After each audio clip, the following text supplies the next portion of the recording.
Hello everybody, good morning. Some of the people standing around the camera have commented on the shirt that I'm wearing. Well, it comes from Zimbabwe, and here it says the Chitsera Conservancy. That's where I was a day or so ago. Moyu Camp, that's the name of the camp, the particular camp where I was. And up here behind me it says Zambezi 21 JMG, which are my initials.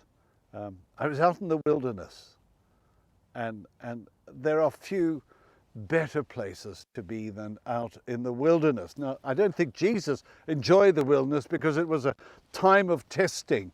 My time up there in the Chitsera Conservancy was hardly a time of testing, but it was a time of listening to the still small voice.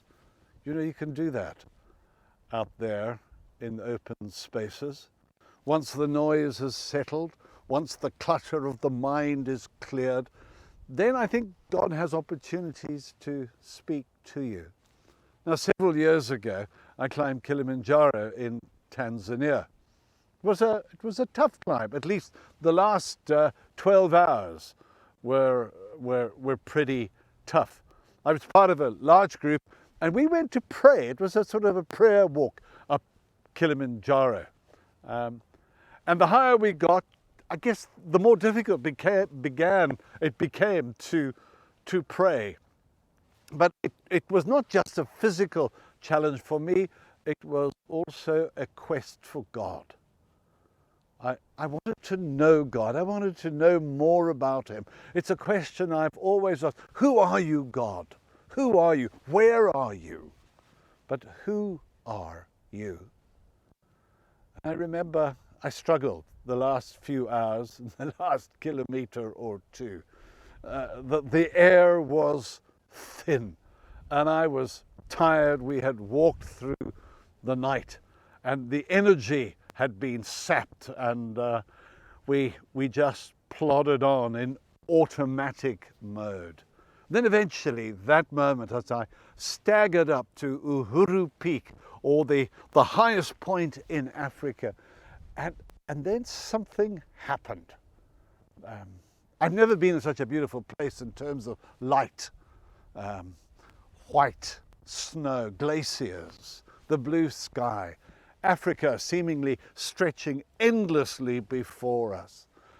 And I remember, whether it was emotion, whether it was just sheer physical exhaustion, I went down on my knees at the highest point of Africa, and I put my head, my forehead into the snow, and I wept.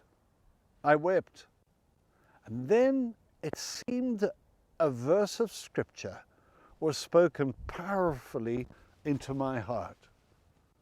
And this is what that scripture was.